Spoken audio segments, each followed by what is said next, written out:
Hey guys, Mark here. Welcome to Car Audio Fabrication. If you've been watching the channel, you know that I have a few projects that I'm working on finishing up right now, but in this video, I'm excited to announce that I'm starting a brand new project. For my latest build, I'm going to be installing a full car audio system into a 2018 Jeep Grand Cherokee. So when we are starting a new big build on a vehicle, what are some things that we need to check into? What do I need to account for when it comes to wiring speakers, finding a location for the gear to be installed, and getting signal from the factory radio? What gear do I plan to use in this build? Let's dive on in and work through it together in this Car Audio Fabrication video build log. So the first thing I want to talk about with you guys is my gear selection here for this build. Now I'm not quite sure what speakers and subwoofers I'm going to use, so I'll have to update you guys in a future video, but as far as processing and amplification goes, I'm going to be using these audio control amplifiers along with the DM810 digital signal processor. I've selected these amplifiers along with the 10-channel processor based on the different factory mounting positions I have in this premium audio system. There's actually 8 locations from the factory. The tweeters are 1 and 2, and then the door woofers are 3 and 4. The back door speakers are 5 and 6, and then it's hard to see, but in the rearmost pillar of the vehicle, there's a speaker on each side,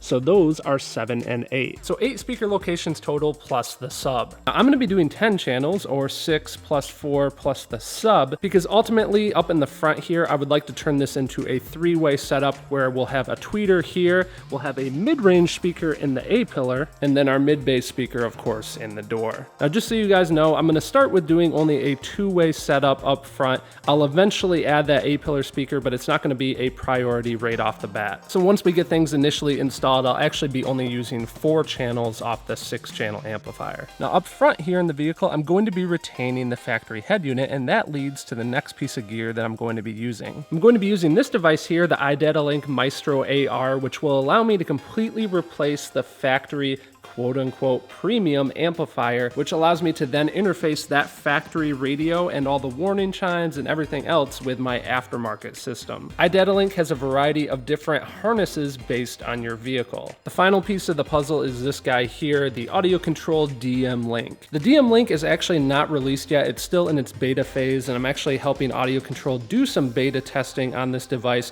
but you can see that the way the DM links is this will plug into our option port on the DM810, and the DM Link is also designed to be used on Audio Control's D-6.1200, which is an amplifier that has a DSP built in. In case you don't know, a quick rundown on what a DSP is this gives us full control over the tuning of our audio system. So we can control time alignment, equalization, we can pick crossovers, we have full tuning capabilities. The reason for the DM Link, which is this device here that plugs into the option port and it includes this harness here that's part of the DM Link allows us to connect to the Maestro AR, which I just took it out of the box and hooked up to some of the harness, is this guy. So in really basic terms, what's going on here is we are coming out of the factory head unit, and normally we'd be going to the back to the factory amplifier, which the factory amplifier knows how to interpret that data. But since we're replacing that amplifier, instead the Maestro AR is going to interpret that data.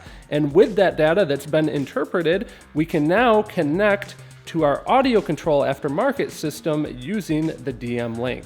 I know the idea of all this stuff may seem complicated, but this is actually a really nice, simple solution that allows us to completely retain all of the factory chimes, navigation, backup sensor alarms, lane keep alarms, all of that is now integrated into these brand new vehicles. We can easily keep all of that in our aftermarket system. We're not losing functionality by adding an aftermarket system. I love seeing Audio Control add this functionality to their lineup of gear. They are a channel sponsor, and I've really been enjoying using all of their different amplifiers and digital signal processors, and this just adds another solution for functionality that allows us to better install into these newer vehicles. They truly are helping make good sound great. So now you guys know all of the different gear I'm going to be using in this build. I want to further investigate and start looking at the factory amplifier. I know that it's in this rough location here. Let's get this gear out of the way and start removing some trim panels.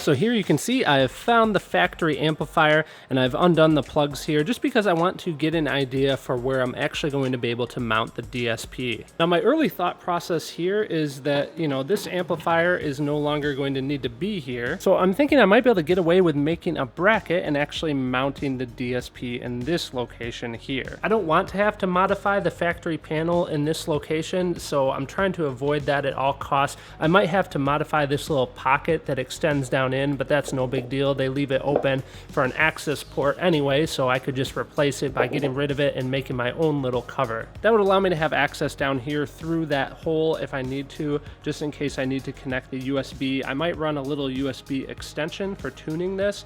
We'll find out later. I put this panel back in because I think the other option, and what I might pursue just because it'll be a little bit more clean and easy to access, is I think I could put the DSP here. I know that I want to retain the spare tire. I might be able to shift it up slightly or somehow otherwise locate the DSP maybe like this, something like that. I know I have a little bit of room in this corner because of that cubby, so maybe we'll go there. In fact, if you're lost for ideas on how to start a build, sometimes it's a good idea to just take everything out and even put it back in, which is what I'll be doing in this case because I need to kind of plan ahead and purchase some more equipment. So once I put that panel back in and the spare and everything, I can start to get a better feel for how I can make use of that area around the spare tire. The other thing I want to check out here is I'm actually going to be getting rid of the factory subwoofer enclosure, and as you can see, that actually takes up quite a bit of real estate behind this panel, especially in comparison to these nice compact amplifiers. I'm wondering if I can fit all of my amplifiers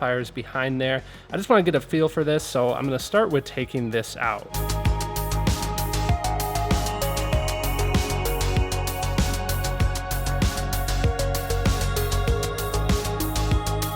So wow guys, this actually freed up a ton of room removing the subwoofer box, and check this out. This is what I'm thinking. If we look at the configuration of the subwoofer enclosure, how it's kind of this, L shape, I'm thinking that I can do the amplifiers in that same configuration. I used my tape measure there and measured the distance from the bottom to the top. It's about 20 inches, which gives me more than enough room for both of the amplifiers and for the wiring. And in this direction here, it's like 22 inches, which is more than enough room for both of my amplifiers. Now, the other thing worth noting is if we get down at the end here, you can see that this has quite a bit of thickness to it, which means because my amplifiers are only about 2 inches tall, that gives me another 4.5 inches that I could use if I wanted to make this a double layer bracket, and if I wanted to mount the DSP on that side of the vehicle just in front of the amplifiers.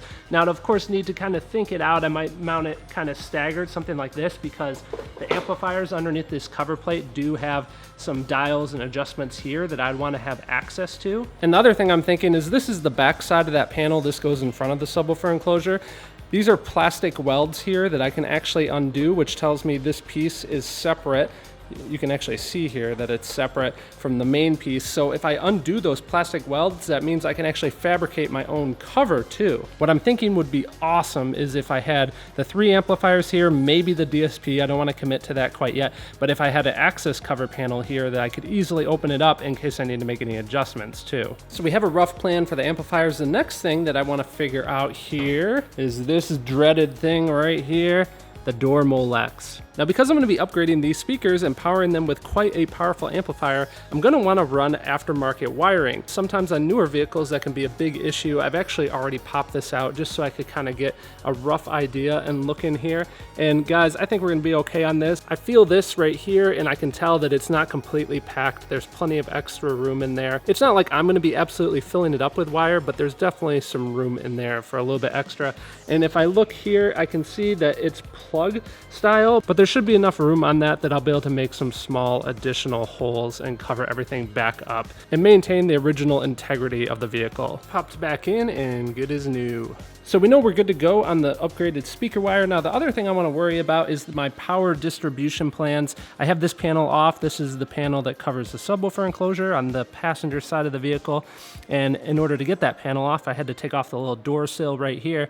And what I just want to do is I have a scrap piece of 0 gauge here, and I just wanted to get a feel for if there was going to be plenty of room to actually tuck this down in.